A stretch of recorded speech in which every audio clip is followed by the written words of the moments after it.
Bien-aimés dans le Christ, loué soit Jésus-Christ et Marie Immaculée.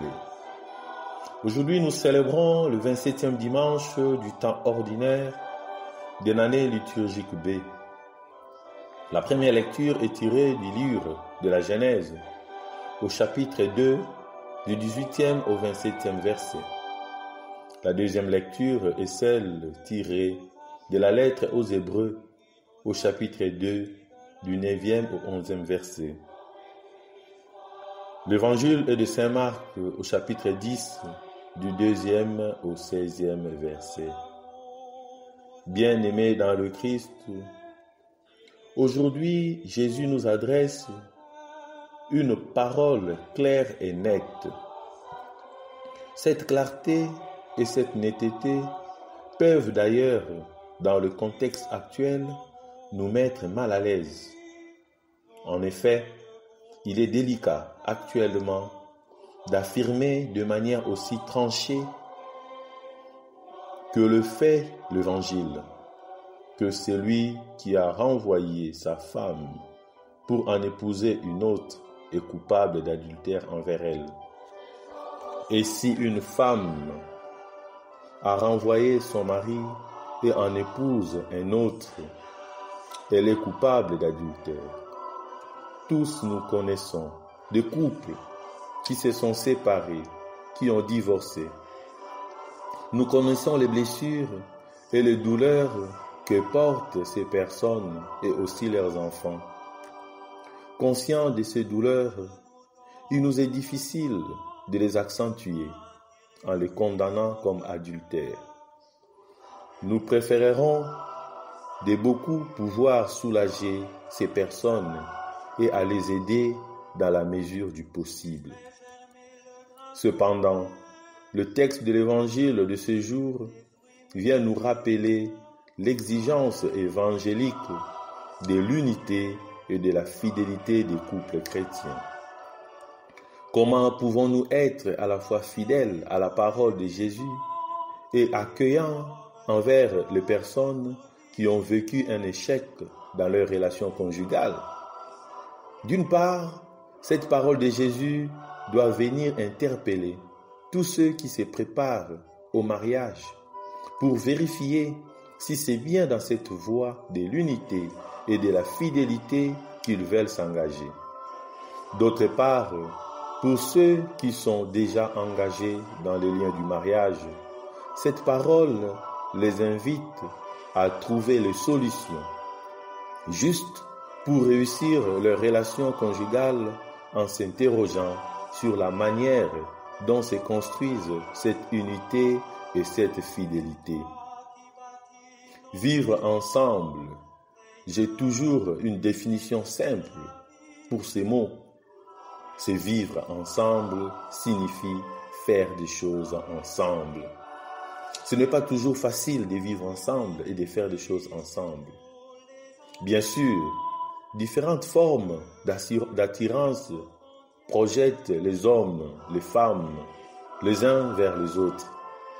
Besoins, attraits, charnels, sentiments. Mais cela peut-il déboucher sur la véritable acceptation de l'autre dans toute la différence? Les amours humaines vont transitoires et fragiles si elles en restent au niveau de la spontanéité, s'il en reste au niveau extérieur, s'il en reste au niveau matériel, s'il en reste au niveau des intérêts personnels. Il faut une longue maturation pour que l'homme puisse s'ouvrir à la perfection de l'amour en aimant avec fidélité l'autre pour lui-même et non pas pour satisfaire ses propres besoins. C'est pourtant à cette perfection que Dieu nous appelle. Elle n'est rien d'autre que le reflet de l'amour qu'il nous montre. Devant les difficultés de l'amour, soucieux de sauvegarder leur égoïsme, les hommes ont aménagé ce qu'ils appellent le droit. Cela ne correspond pas à l'appel divin fondamental, constate Jésus. Bien-aimés dans le Christ, le véritable amour et fidélité inconditionnelle et accueil absolu de l'autre.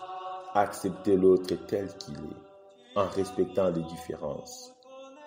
Cet accueil, Jésus, par toute son attitude, montre ce qu'il doit être. Il en perçoit l'image dans la spontanéité enfantine. L'Esprit du Seigneur présent en nous peut transformer notre amour, qui est limité dans l'amour immense de Dieu. C'est pourquoi l'Église croit à la possibilité de l'amour conjugal unique, fidèle et fécond à l'image même de Dieu. Car l'Esprit Saint uni à notre esprit peut nous permettre d'aller infiniment au-delà de ce que nous pouvons concevoir de l'amour. Nous découvrons cela à travers le sacrement du mariage. En comprenant ici le sacrement du mariage, nous voyons que la parole biblique est une invitation pour les couples chrétiens à prendre conscience du mystère qu'ils sont eux-mêmes. Ils sont image de l'amour trinitaire et image de l'amour du Christ pour les hommes.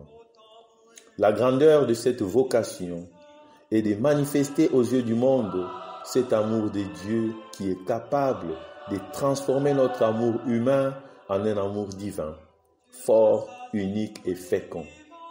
De plus, chers frères et sœurs dans le Christ, nous sommes invités à la confiance quant à la réussite de notre vie familiale, car elle n'est pas simplement le résultat de notre bonne volonté.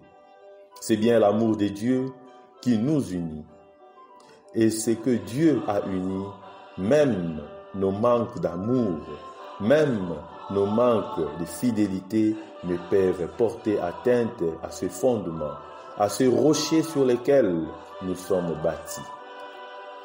Enfin, la révélation biblique nous permet aussi de comprendre pourquoi Jésus nous parle avec autant de clarté et de netteté.